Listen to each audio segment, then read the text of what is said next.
ஏங்க மேனேஜர் கிட்ட நான் பேசல, நீங்க போய் பேசுங்களேன். போய் பேசு போ, நான் இங்க நிக்கிறேன். போய் பேசணுமா? நீ சார், போய் ஒரு நியூ பேசணும் ஓப்பன் போ. பண்ணணும். ஓப்பன் பண்ணுமா? அங்க போய் கேளுமா.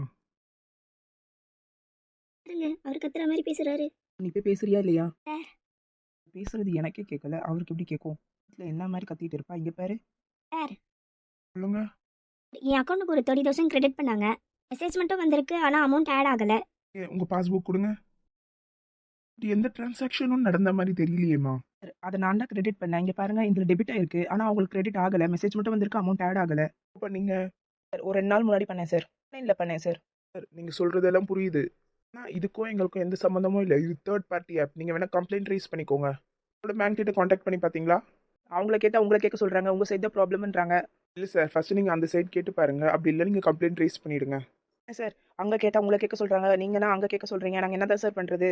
சார், இது தேர்ட் பார்ட்டி ஆப் சார். இதுக்கும் எங்களுக்கும் எந்த சம்மந்தமும் இல்லை சார். நீங்க வந்து கம்ப்ளைண்ட் ரைஸ் பண்ணிக்கோங்க. என்னங்க இப்படி சொல்றாங்க?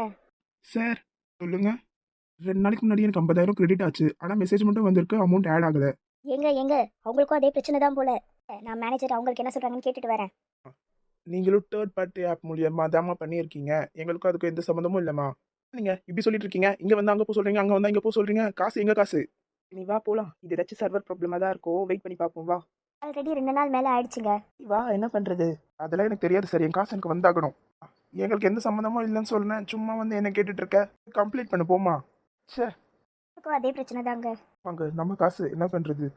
இல்லங்க, அது ஏதாச்சும் சர்வர் ப்ராப்ளமா தான் இருக்கும். ஹலோ, இங்க 2 பேர் வந்து டிரான்சாக்ஷன் ஆகலைன்னு சொல்லிட்டு இருக்காங்க. அமௌண்ட் கிரெடிட் ஆயிருக்கு, ஆனா ஆட் ஆகலைன்னு சொல்றாங்க. என்ன சார், என்ன பிரச்சனை அது?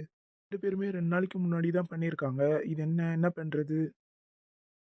இதுவா? அது ஒன்றும் இல்லை. ஃபினான்ஷியல் க்ளோசிங் இயர்ல அதனால அப்படிதான் இருந்திருக்கும் அன்னைக்கு. சர்வர் ப்ராப்ளம் தான். அது ஒரு 2-3 நாள்ல அவங்களுக்கே அமௌண்ட் எல்லாம் கிரெடிட் ஆயிடும். ஒன்றும் பிரச்சனை இல்லை, சொல்லிடு. ஆ ஆமா ஆமா. ஓகே சார், நான் சொல்லிடுறேன். அன்னைக்கு ஃபினான்ஷியல் இயர் க்ளோசிங் டைம்ப்பா. சர்வர் கொஞ்சம் ப்ராப்ளமாக இருக்கும். பிரச்சனை இல்லை, ஒரு 2-3 நாளில் கிரெடிட் ஆகிடும். நாளில் பண்ண சில பேருக்கெல்லாம் இந்த ப்ராப்ளம் தான் இருந்திருக்கு போல். நீங்கள் வெயிட் பண்ணுங்க, கிரெடிட் ஆகிடும். ஓ, ஓகே ஓகே. ஓகே சார், நான் யோசிக்கல. பரவாயில்ல சார், ஓகே. தான் சொன்னேன்ல, சர்வர் ப்ராப்ளம் தான் இருக்கும்னு. சரி ஓகே, வாங்க பார்க்கலாம். இப்போ காசு கிரெடிட் ஆகிடுமா சார்? ஆமாங்க, 2-3 நாள் கழிச்சு அதுவே கிரெடிட் ஆயிடும். என்ன இன்னும் அமௌண்ட் கிரெடிட் ஆகவே இல்லை? பேங்க்குக்கு போயிட்டு வந்தே 2 நாள் ஆச்சே. இன்னும் அமௌண்ட் கிரெடிட்டே ஆகலைங்க. என்ன பண்ணுறது? பேசாத உங்கள் பேங்க்கு கால் பண்ணி ஏமா அக்கௌண்ட் கிரெடிட் பண்ணிட்டேன், என் அக்கௌண்ட்க்கே ரிட்டர்ன் பண்ணிடுங்கன்னு சொல்கிறீங்களா? கொஞ்சம் வெயிட் பண்ணி பார்ப்போம், இல்லைன்னா அதான் பண்ணணும். என்ன மெசேஜ்? அமௌண்ட் கிரெடிட் ஆயிடுச்சு. என்னங்க என்னாச்சு, எதுக்கு கத்திட்டு இருக்க? அமௌண்ட் கிரெடிட் ஆயிடுச்சு, 1000 ஆட் ஆயிடுச்சு. அப்படியா? நல்ல வேலைப்பா. இப்போதான் நிம்மதியா இருக்கு. முதல்ல இஎம்ஐ முடிச்சு விடுவோம். நீங்க நல்ல வேலை, நான் வேற பயந்துட்டே இருந்தேன். எப்படியும் வந்துருச்சு.